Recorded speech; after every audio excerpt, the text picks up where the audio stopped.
Sudikah engkau kalau aku ajarkan kepadamu suatu bacaan?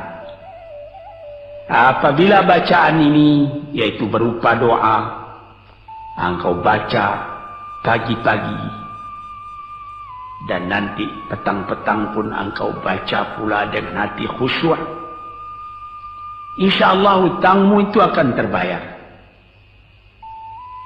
Apa bunyinya? Allahumma inni a'udzubika minal hammi wal hazani wa a'udzubika minal ajzi wal kasli wa a'udzubika minal bukhli wal jubni wa a'udzubika min ghalabati daini wa qahrir rijal.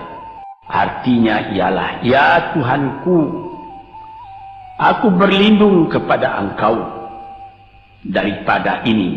Lalu disebut 8 banyaknya.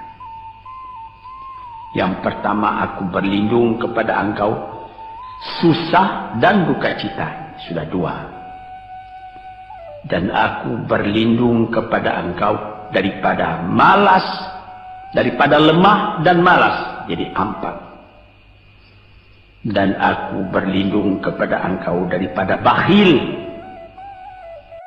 dan daripada pengecut atau penakut, sudah 6. Dan aku berlindung kepada engkau daripada pengaruh berutang dan daripada kekuasaan orang lain atas diri kita, sehingga kita tidak mempunyai kemerdekaan pribadi lagi.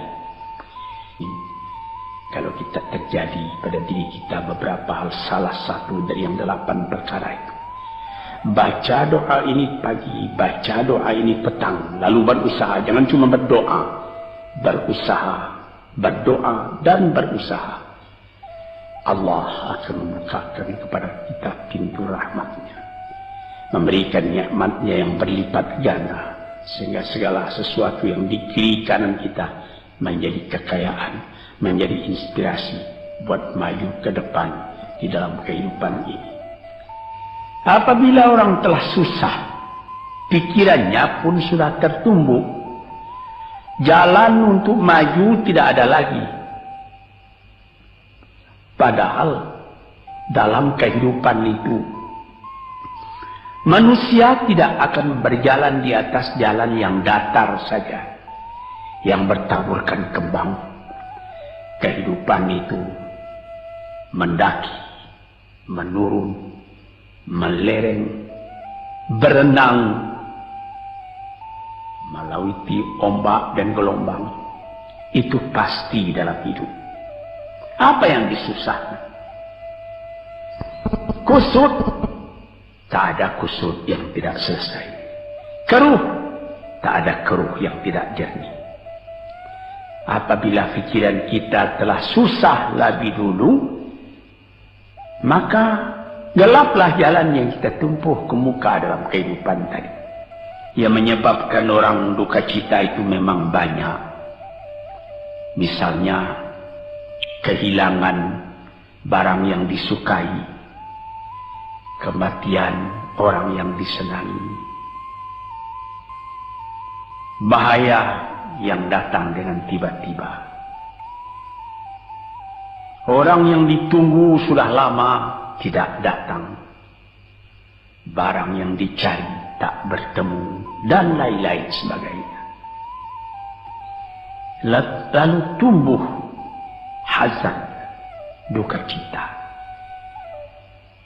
Kalau kesusahan menjadikan soal yang kita hadapi jadi kusut, kedukaan menyebabkan jalan yang kita tempuh jadi gelap.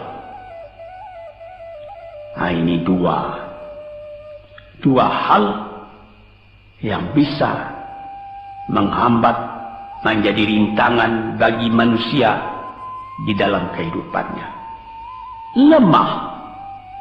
Lemah apa? Lemah pikiran. Tidak ada energi lagi. Tidak ada inisiatif lagi. Menyerah saja. Lemah. Belum dihadapi suatu soal, hati lebih dulu sudah lemah, merasa itu soal terlalu besar. Padahal kalau dihadapi, tidak ada kusut yang tidak terselesaikan, tidak ada keruh yang tidak terjadikan. Kalau sudah malas, apa yang akan dikerjakan lagi? Kita duduk saja termenung-menung dalam kemalasan, lalu angan-angan banyak, cita-cita mati. Angan-angan hendak terbang, padahal sayap tidak ada.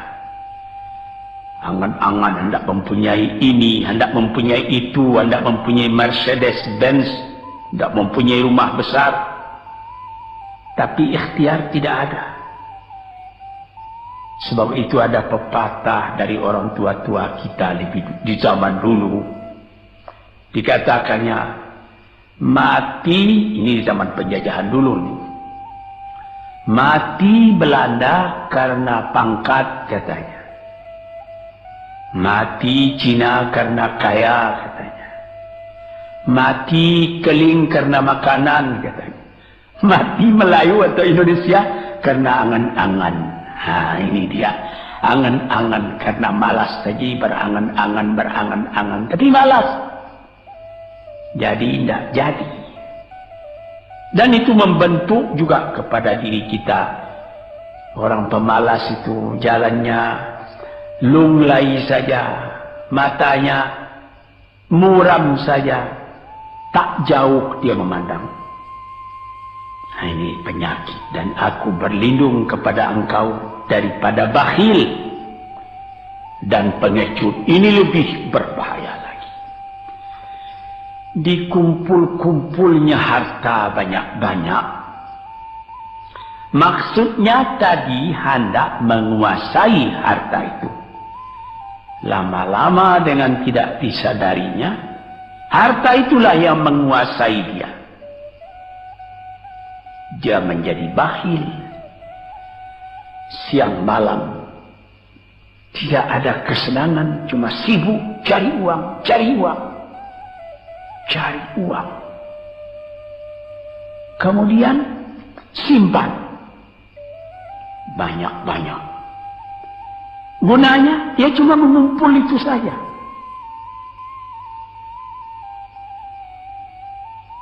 Akhirnya berapa banyaknya orang yang mengumpul harta banyak-banyak, faidahnya tidak didapatnya. Saya ingat cerita dahulu 40 tahun yang lalu ketika saya masih tinggal di kota Medan. Ada satu orang kaya mengumpul harta.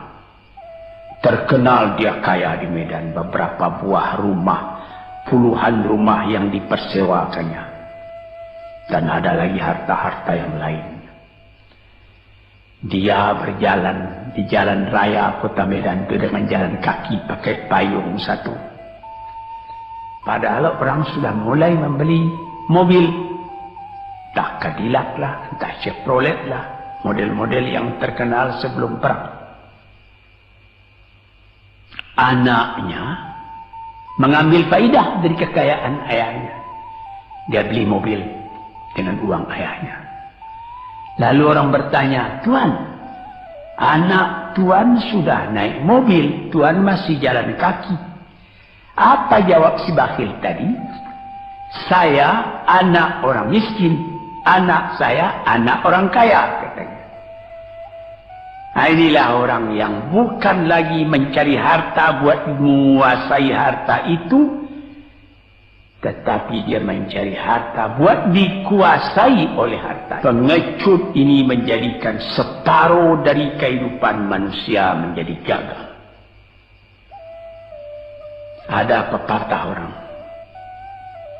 kalau engkau berniaga atau berusaha, meskipun modalmu tadinya tidak ada, asal engkau berani, itulah modal utama dalam hidup. Sesuai dengan pepatah Melayu atau pepatah Indonesia lama, dia katakan, robeklah tali robeklah, putuslah tali layang-layang, robek kertas tentang bingkai. Hidup jangan mengepalang, tidak kaya berani pakai. Hidup jangan mengepalang, tanggung-tanggung jangan. Tidak kaya berani pakai. Keberanian itu adalah modal. Sebab itu kalau orang rugi berniaga, itu belum rugi. Yang penting berani. Karena adat perniagaan itu tidak saja beruntung, rugi juga kadang-kadang. Tapi kalau keberanian yang hilang, separuh daripada kekayaan tadi sudah habis.